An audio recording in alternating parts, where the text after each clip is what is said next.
Hi, I'm Ron Cisneros, and welcome to my channel, Purple Mutt Productions. Today I'll be speaking with DeMarcus Thompson, an Oklahoma writer and actor who I've had the pleasure of working with on several occasions. I think you'll enjoy this conversation. So please don't forget to like, subscribe, and share. Thank you.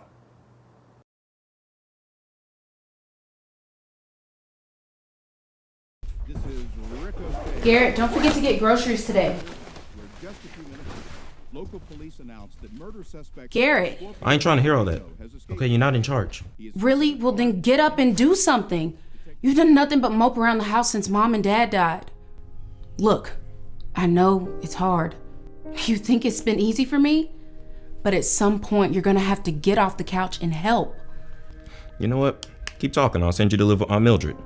Well, at least she would have groceries. I love you, big brother, but you've got to snap out of it. It's been almost a year. Why don't you come to church with me Sunday? Don't start with me. Get to school. I promise I'll get groceries.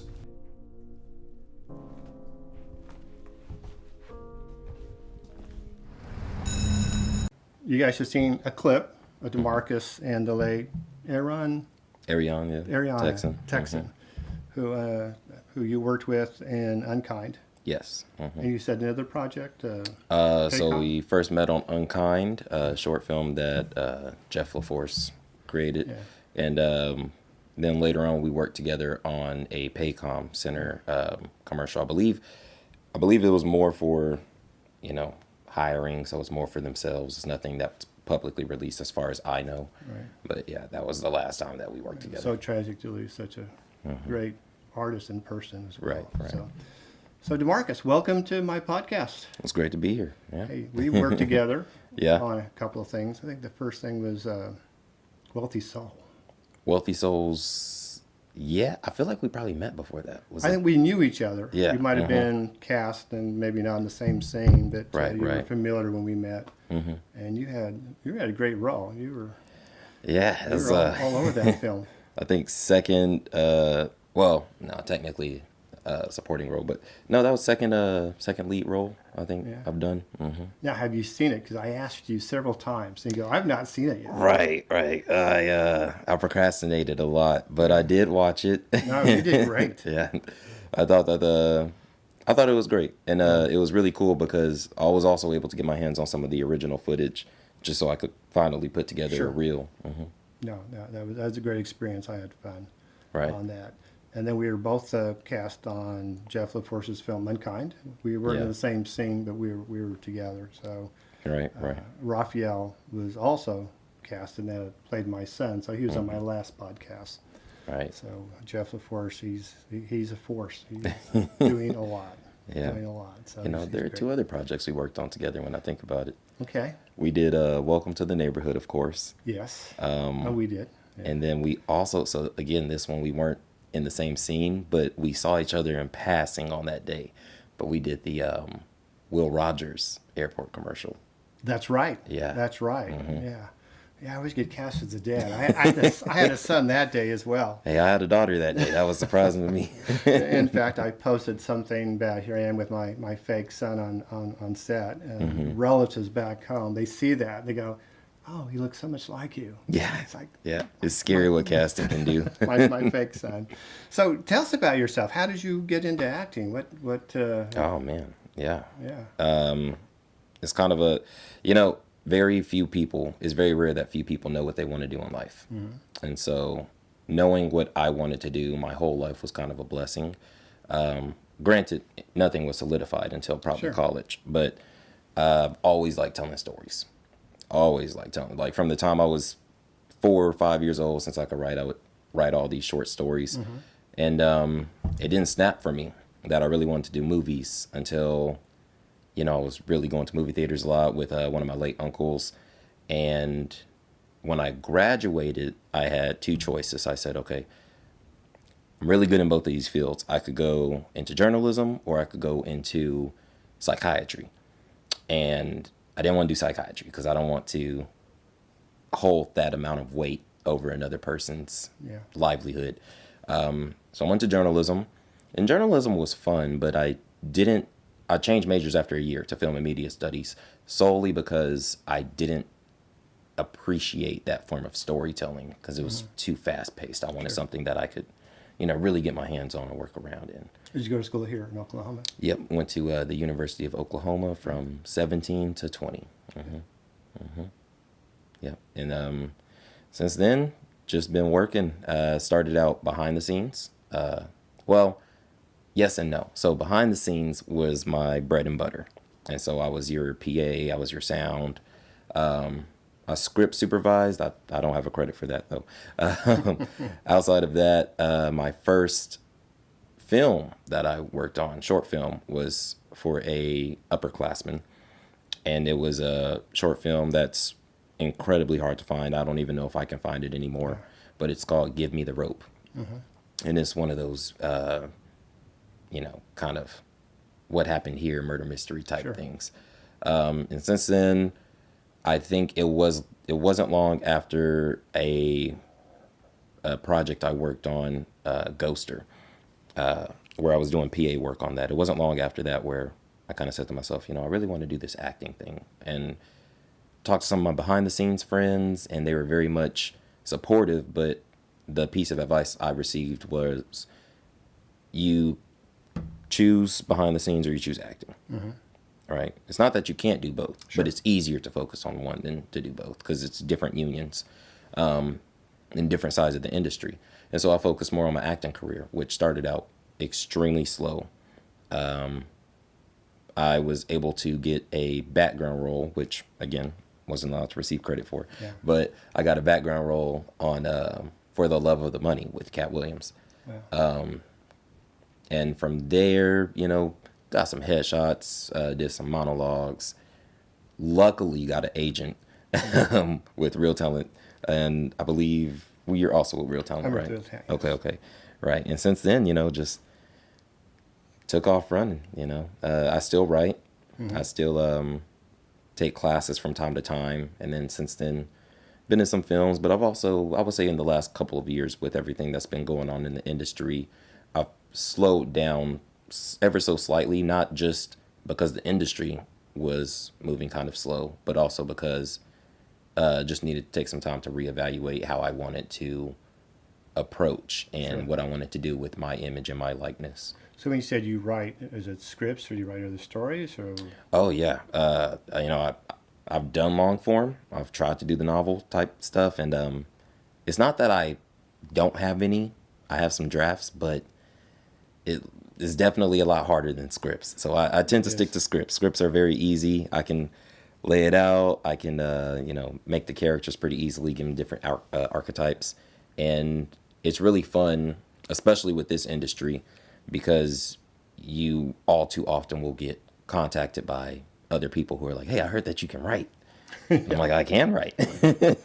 Yeah, that's I relate because it was during COVID that I started writing. So, I've always written short stories. I mean, all your life you write things and stories.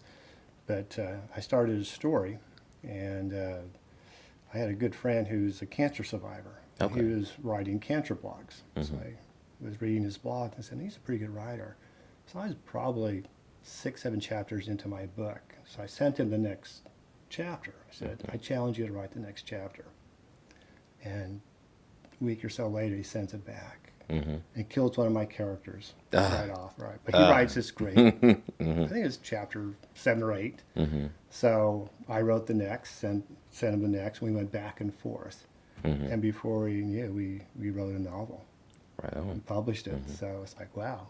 And it was sort of one of those comments where you ask people about COVID, and it's like, what did you do? I wrote a book. What did you do? Just to say something. But from there, like you get into kind of writing, you got into some scripts, and like you said, they are easier and shorter. So I could also, in your credits, call you writer and actor as well. Right. So make sure I do that. Any of your scripts come to fruition yet? Any? I've had some that I've worked on just during school, so those I don't really count. But the most recent one that I helped to write, I say helped because it's a friend's script, and they wanted my interaction on it. We both worked on it together. It was actually Welcome to the Neighborhood with with Jeff LaForce and you and me. And that was that's always really fun and really interesting. And the way that I always like to approach projects like that, I'm very much, hey, this is your project. Sure. So everything that I write is just, think of it more as suggestions. Well, Jeff's open to that. Oh, yeah. When I was cast for Unkind, playing the father of a son who is in a situation with the school and what happens there, he sent me the script. And in the script, he included a segment about ICE being involved as well. And so I made some suggestions because that's a very personal topic for me and what's going on there. So he was open to it and pretty well let me write that whole scene in terms of how I should interact and trying to console my son and talking about ICE. So Jeff is collaborative. I mean, oh yeah, he's really easy to he's work really with. good. I've known him, for a while. I give him a lot of credit for helping me as well. So you said acting, journalism. So did you ever take acting classes or coaching or go to Actor Factory? Like most of it is probably gone through. Yeah. No, acting classes are, I believe, a necessity. I'm not, I guess, super traditional, where I will be the type of actor to tell you, oh, you need this technique, or you need this technique, or you need that. I'm very much, acting isn't thinking, and it isn't planning. It's all about feeling. And that's kind of how I learned it from Daryl Cox. And granted, Daryl's a phenomenal actor, phenomenal acting coach. And he, I believe he probably does rely on those techniques and whatnot. But he definitely helps me, I guess, surpass my limits. Sure. And acting classes are also a necessity in the sense that, especially in today's modern day and age of filming and auditioning and acting, we're doing self-tapes 99% of the time.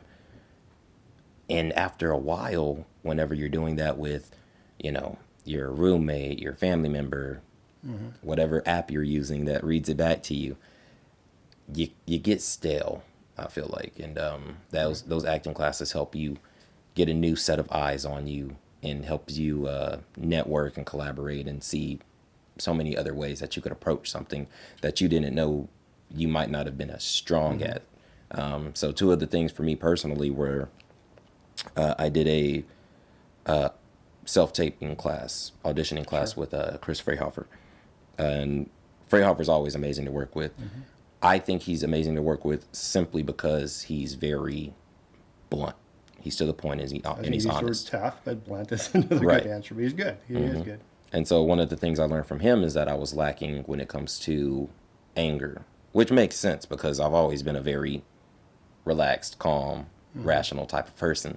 And when it comes to anger, especially angry roles, it is definitely a lot for me to have to attempt to get into that headspace. And so I still work on that. I think anger is still one of those things I work on. No, but Chris is very good at getting you into your headspace. Oh, yeah. Do that with me as well. So it's like, wow, okay, I never thought of it that way.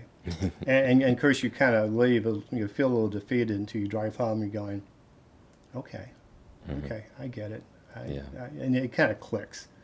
You talked about self-taping and things that we kind of do to kind of not necessarily bored, but no reason. There's downtimes in acting. Right. Of course, we work and we have other activities. Same here. You asked about if I do self-tapes here, and you see my equipment. And I started buying more and more equipment, thinking self-tapes, and found myself where, hey, maybe I could do a short. I have enough stuff to start making my own little short. So I got involved in the 48 and started making my own content as well. It's just to kind of, it's not so much passes the time. It still helps your acting because you are involved in every step of the process of doing this. And I try to showcase again other actors when I do these 48s, and I give myself a cameo like, Alfred Hitchcock or somebody, kind of a little thing to put him in there. But it's a good experience, and that kind of formulated to doing this now. Yeah. Just to kind of, I guess, not staying relevant. It's just you're in the acting industry, filmmaking with other actors. I thought this venue is another way to keep me active and plugged in. So, Everybody always has. You have to keep that creative outlet. yes. Yes. So you said you've written some scripts. You did some work with Welcome Neighborhood, which is a great movie, by the way. Oh my Yeah. gosh, I was blown away with the finished product. Oh yeah. The amount of awards that we've been receiving for the Yeah. movie is mind blowing. Honest, I think it's still receiving awards, if I'm not mistaken. I've yet to see Unkind, Yeah, I haven't seen it yet. but he did send me my clip of my scene Raphael, which I used in the last podcast as well. So, what do you think the hardest part of acting is? What do you see as some of the struggles or? Man, that's a tough one. I think the hardest part of acting is loving it. I think that's the hardest part of acting. Whenever you love something and it doesn't love you back, it hurts. Now, that's not to say that people are failures because they're not these Sure. top 1% actors or 0.5%. But it is to say that, modern times are tough. Being an artist is never easy because it's never one thing where it's very rare. I can't say never, but it's extremely rare that you're going to just consistently just Sure. climb. It's going to be you're going up and you're seeing somebody else you work with coming down and vice versa. And you have to do a lot of reflecting. You have to do a lot of accepting, not just of like whatever role you get necessarily, but more so accepting of rejection. Sure. And then more than anything, you have to be able to check your ego. You have to be humble because it's incredibly difficult to stress it. And this is, look, I mean, you take classes with these people, and even if we're not talking about your own, your own group that you come up with, but you're also talking about, even some people that you see on the big screen who have been in the acting industry for decades and decades, where, you're just watching this content and you're watching these scenes and you're kind of just, I could do that way better. But you can't say that, you have to. Well, you can't, and that's what happens when you get in this industry is you watch film differently than you did before, and you are, I don't use the word critical, but you go, why do they choose that? What again? So it drives my wife crazy. Yeah, 'Cause I do analyze and. Part When of we being talked about the humble, podcast, she goes, maybe you should be a film critic. I go, no, I don't want to criticize. I want this to be positive. Right. This is not a gotcha thing. I want, again, to showcase you guys and Yeah. be positive. But yeah, I watch films differently as well. Now, every role you get, every role you get, you appreciate, and then every one that you don't get, you just have to say, you know what, that one's not for me. They're looking for a certain thing, or they're looking for a certain likeness. That's not unheard of, you have some, but at the same time, it's like I said, you have to love it, and you have to love it, because you essentially have to think of every possibility as an opportunity, not just to get yourself out there more, but to grow. Sure. And you have to understand that while, yes, you're facing 200, 300 rejections, and you have to go back to that job that you might not care for as much. Right. At the same time, it's not like there's no work. Even whenever times are slow, you still have thousands of There's projects opportunity. going on. Yeah, just throughout the world, throughout the globe. And so, you always have to keep an open mind. You do. I mean, for myself, acting, I didn't have the benefit of acting when I was younger to have this as a goal. So when I retired, and I mentioned writing a book, I got into other aspects of being creative. So when I started acting, kind of like most people, you do background work. Yeah.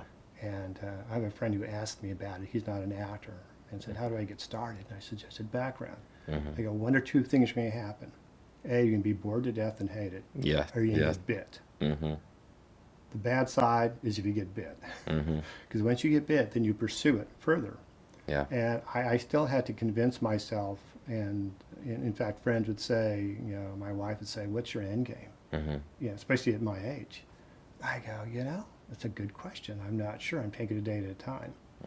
And I talked to my acting coach about this, and she was very, very direct. She goes, well, first of all, you probably don't need the income right now where you are in your stage of life.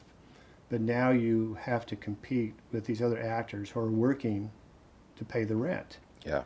So now you have to act twice. You have to act like you're hungry and you love this and want to do this, then act for the role. And I thought, I could act like I love this or I could love this. Right. Yeah. And it was more of a awakening to say, I do. I'm just afraid to admit it. And that's what keeps me going forward. Yeah. And coming to terms with my acting. So I'm glad you touched on that as well, because it's personal for me as well. Yeah. It's interesting in the sense that whenever you're pursuing this career, and I believe it's the same probably for any artist in any other category or any other industry. Sure. But it's very interesting, this industry, because you meet a lot of people, like you said, they're like, what's your end game? And this is no shade, this is no offense to those people. It's simply what is. This is just objective, where, you kind of have to have this short talk with them and say, well, for starters, I don't see an end game. And if I do, I might have something that I want to do more so towards the end. Like I want to do directing more towards the end. But more than anything, you always have to keep in mind, this is not a industry that you can necessarily read. No one has the same come up story. Sure. No one gets into it for the same reasons. No one has the same work. No one gets judged the same. And you were absolutely right. About you said a statement earlier, and it reminded me of this interview with Tyler James Williams, where he said, the fun thing about being a new actor, right? And you talked about being bit. The fun thing about being a new actor and what you really have to appreciate, even whenever it's slow and you're like, oh, I want my career to go somewhere. Always appreciate that you're not at that point yet, in the sense, not just in the sense of appreciate the journey, but also in the sense of, whenever the films you make start to get attention and they do start to get heavily critiqued, you can't make as many mistakes. You're not allowed to. No. You're not allowed to have fun with it as much anymore. No. When I got into movie making, there was some feedback. I don't want to really call them criticisms, but hey, you had a mic in the shot or a mic stand or a light. And back then, it's like, well, I'm creating something. I'm making a movie that's my own. And this is more for non-actors, right? Yeah. And you say, well, I challenge you to do what I just did. It's my movie. But as you do this, you want to get better. And that's the drive, right? Not to make those mistakes. I auditioned for a movie script just the other day, and it has 11 scenes. And it's the biggest one that I have auditioned for. My wife goes, go for it. I go, wow, I'm feeling a little insecure about this, and not sure if I'm prepared. And she's my greatest fan and cheerleader and support. She goes, what do you know? You don't know that. Go for it. Do the audition, prepare, and see what happens. And sure enough, I did it. I'm not sure what's going to happen. But as you know, auditions, you never know, you never hear back. They're also a good experience. Yeah. Because each audition tests you, right? It tests like, I get to do this again. To do this again. Hey, at least you're still asking, right? Yeah. To be auditions. So any current projects down the road, or what are you working on now? So right now, what I've been working on is simply just writing. So I'm a bartender. That's my day job. I keep on threatening you can't see you. I said don't get downtown. Yeah. No, it's fun, but We've been busy, man. A lot's coming to Oklahoma.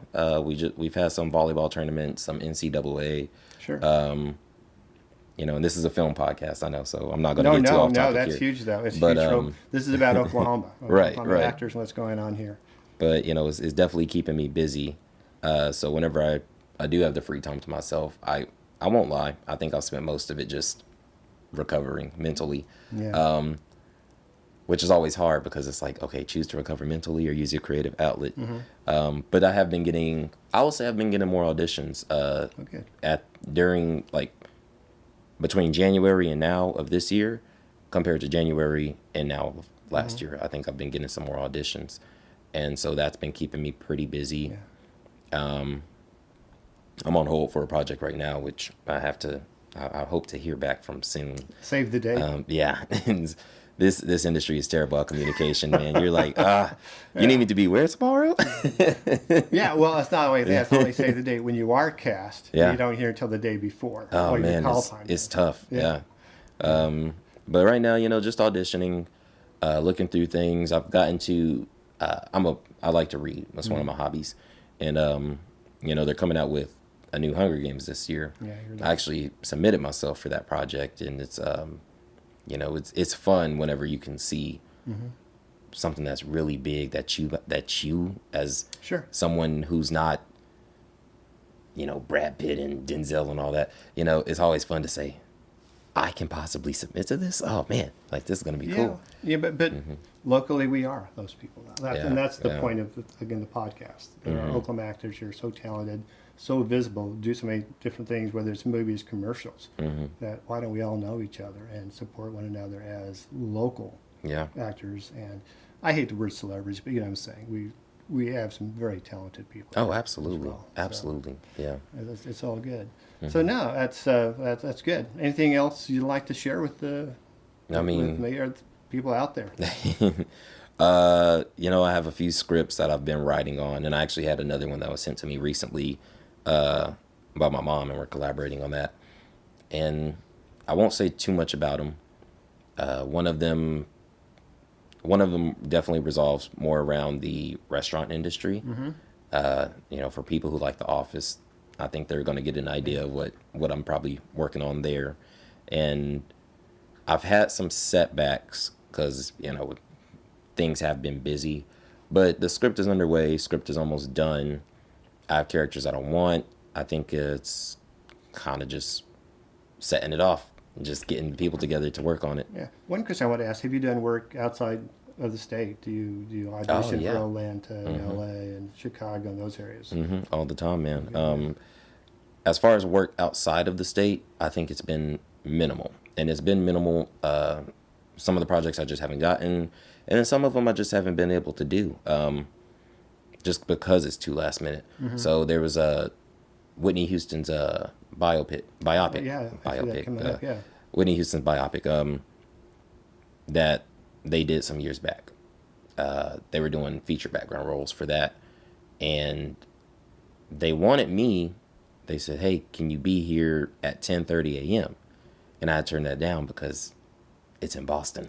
10:30. And when I got that message, it was, I want to say probably 1, 2 in the morning, the night before. I was like, "There's no way I can get to Boston in that time." I mean, and maybe you have somebody out there who can.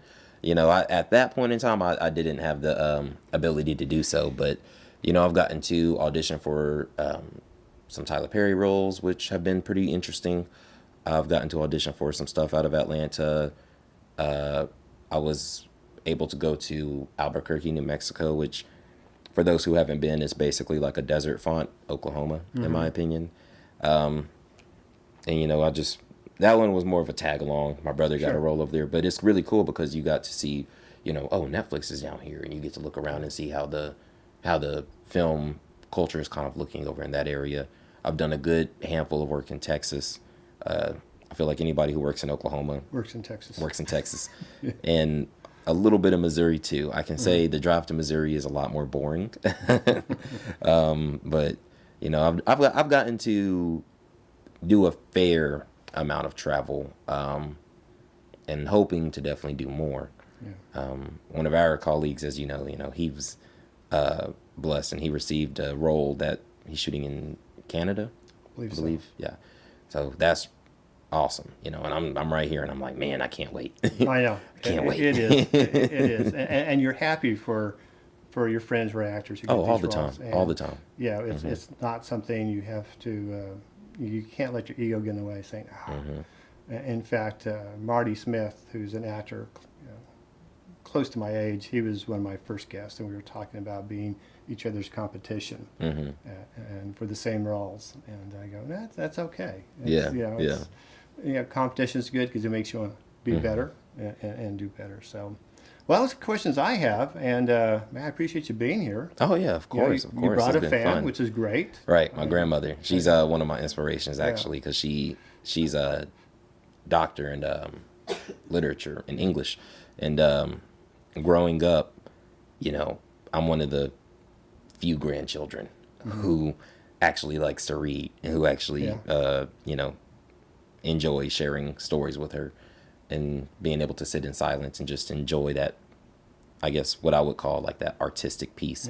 And so yeah, she's here with us today. I appreciate that she's here. Thank Right on. you. Thank you for All right. allowing me to come in. You bet. Well, I would call that a wrap. Right on. All right, man. Yeah. Thank you. It's been a pleasure. All right, mine as well.